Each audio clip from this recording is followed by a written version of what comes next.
சொல்லுது. இருப்பவன் கொடுக்கலாம், இல்லாதவன் என்னதான் செய்வான்? எல்லாத்துக்கும் கொடுக்க 1000 போதுமா?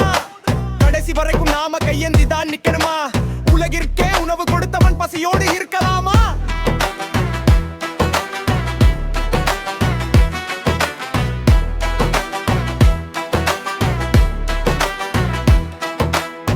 எத்தனை காலம் தான் ஏமாந்து நிற்பது? எத்தனை காலம் தான் ஏமாற்றியே இருப்பாது? படித்தவனுக்கு வேலை கேட்டால் கூடிக்கும் இடத்தில் வேலை கொடுக்கிறார்கள். கல்வியை காலில் போட்டு மிதிக்கிறார்கள். கல்வியை காலில் போட்டு மிதிக்கிறார்கள். கல்வியை காலில் போட்டு மிதிக்கிறார்கள். கல்வியை காலில் போட்டு மிதிக்கிறார்கள். கல்வியை காலில் போட்டு மிதிக்கிறார்கள்.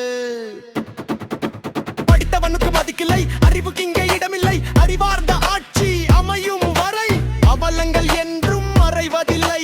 மாற்றத்தை உண்டாக்க வேண்டும் என்றால் மக்களின் மனமாற்றம் வேண்டும். இங்கே அறிவு புரட்சி வேண்டும். இங்கே அனைவரும் ஒன்றுபட வேண்டும். இங்கே மக்களாட்சி மலர்வதற்கு மக்களின் மனமாற்றம் அவசியம். இங்கே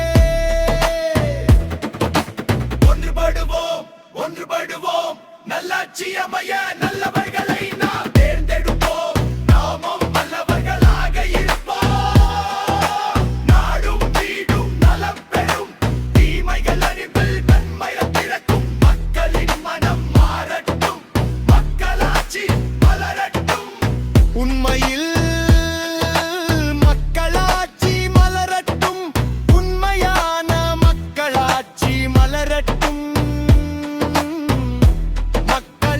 மனம் மகிழட்டும். மக்களின் மனம் மகிழட்டும்.